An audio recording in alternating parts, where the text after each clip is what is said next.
Have you ever said something in anger and regretted it the moment it left your mouth? Words you wish you could take back. Moments that changed relationships forever. What if I told you the secret to controlling that anger isn't complicated? It starts with just a few seconds of silence. Let me tell you a story that could change the way you deal with anger forever. In a peaceful little village tucked between green rolling hills, there lived a man named David. Everyone knew who he was, not because he was especially kind or wise, but because of his temper. David had a quick fuse. The smallest inconvenience, a minor mistake, even a harmless comment, any of it could trigger an outburst. And when he exploded, his words could cut deep. Harsh things he didn't even mean would fly out of his mouth like arrows. Because of this, most people tried to stay out of his way. Neighbors would cross the street to avoid him. Shopkeepers kept their conversations brief. Even his own family had grown weary of his constant mood swings. They stopped inviting him to gatherings, kept their distance, and spoke to him only when absolutely necessary. David could feel the isolation, and deep down, it hurt. You see, David didn't actually want to hurt anyone. After each angry episode, guilt would creep in like a heavy shadow. He'd sit alone afterward, regretting what he'd said, wondering why he couldn't just stop himself. But the moment anger took over, it was like a flood. He felt powerless against it. Then, one day, everything began to change. A traveling monk passed through David's village. People had heard stories about this monk, a man known for helping others find peace and clarity. Curious villagers gathered in the town square to hear him speak, hoping for some guidance or inspiration. David was among them, standing quietly at the edge of the crowd, listening. At first, he didn't even know why he came. Maybe it was curiosity, or maybe he was just tired of feeling angry and alone. After the crowd began to thin out, David hesitated, then stepped forward. He approached the monk with a heavy heart and opened up, almost in a whisper. "I lose my temper too easily," he said. "I say terrible things when I'm mad. Things I don't mean. My family barely talks to me anymore. I don't want to be this person. Can you help me? I want to change." The monk didn't interrupt. He just listened, really listened, until David was done speaking. Then, without a word, he turned and walked inside a small hut nearby. A moment later, he returned with a tiny glass bottle filled with clear liquid. "Take this," the monk said, holding it out. "Each time you feel your anger bubbling up, take 3 small sips. Then stay completely silent for a little while. Do this every time you get upset." David took the bottle with both hands and nodded. It seemed too simple, but something about the monk's calm presence made him want to believe. He thanked him and left. The very next morning, David faced his first test. He was waiting in line at the local bakery, just like he did every day. Suddenly, someone pushed past him and cut right in front. His anger surged instantly. His fists clenched. His jaw tightened. The old David would have snapped right then and there, but he caught himself. He reached into his pouch, pulled out the little glass bottle, and took 3 slow, deliberate sips. Then, he said nothing. Not a single word. He just stood there, letting the heat pass through him. It wasn't easy. Every second of silence felt like an hour. But then, something surprising happened. The anger started to fade. Slowly, like a cloud drifting away.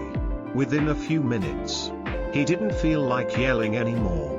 He didn't feel anything. Really, just calm. From that day on, David made it a habit. Each time anger tried to take control, he'd take out the bottle, sip 3 times, and remain silent. Over and over, day after day, he followed the monk's instructions. At first, it felt strange, forced. But soon, something began to shift, not just in how David felt, but in how others treated him. His wife started talking to him more. His kids would come sit beside him instead of avoiding the room. Neighbors greeted him again. His home slowly started to feel like a place of warmth, not tension. 10 days passed, and the bottle was empty, so David went back to see the monk, the empty glass in hand and a grateful smile on his face. "Your remedy worked," he said, his voice filled with awe. "Every time I took a sip, the anger melted away. I feel different. I feel lighter. But I'm out. Could I have some more?" The monk looked at him kindly and gave a knowing smile. "There was no remedy in that bottle," he said. David blinked. "What do you mean?"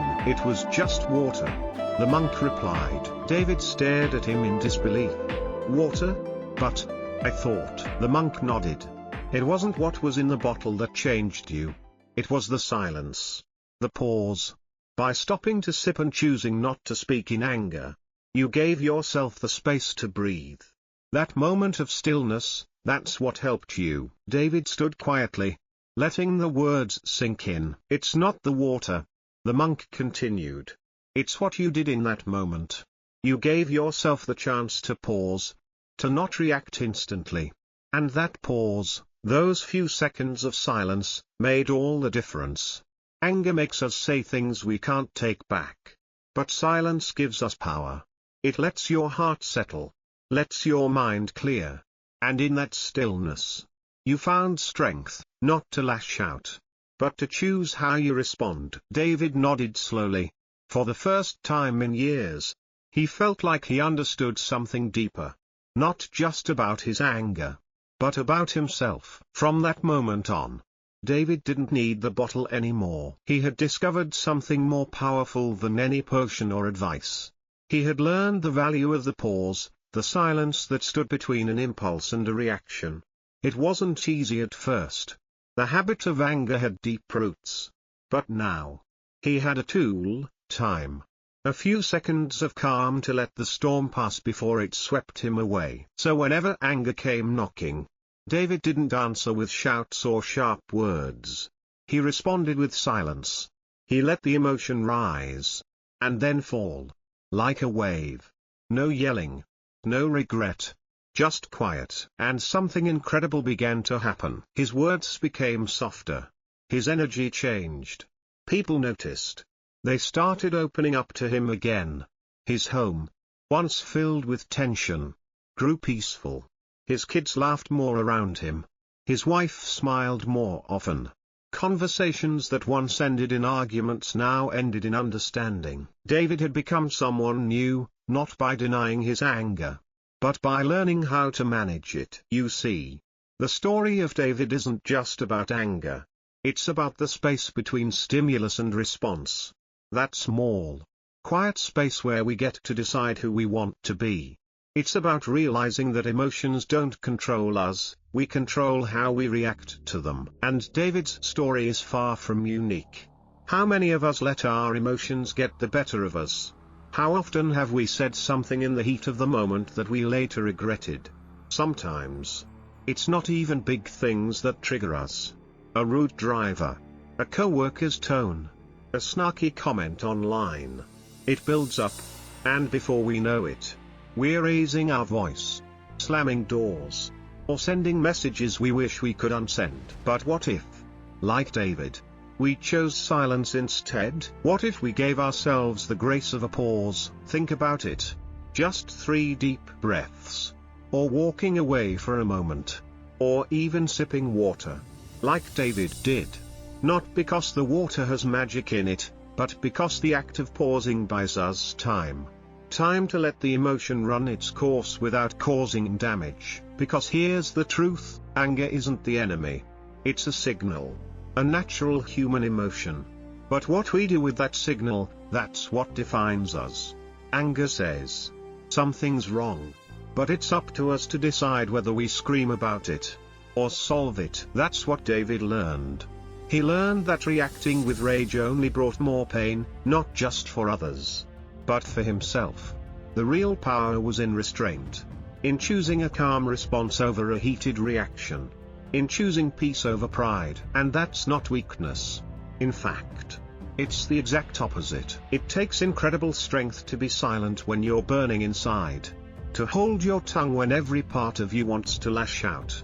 But that strength? It's what builds trust. It's what repairs relationships. It's what turns a house full of shouting into a home filled with peace. David's transformation didn't come from perfection. He still felt anger sometimes. But now, he didn't let it control him. He observed it. He acknowledged it. Then he paused, and chose a better path. And the more he practiced this, the easier it became. Like building a muscle. Like training for peace. That same strength is available to all of us. The next time you feel that fire rising inside, when your heart races, and your voice wants to rise with it, pause. Even just for 5 seconds. Step away if you need to. Sip water. Count to 10. Breathe deeply and say nothing. Not forever, just for long enough to give your better self a chance to show up.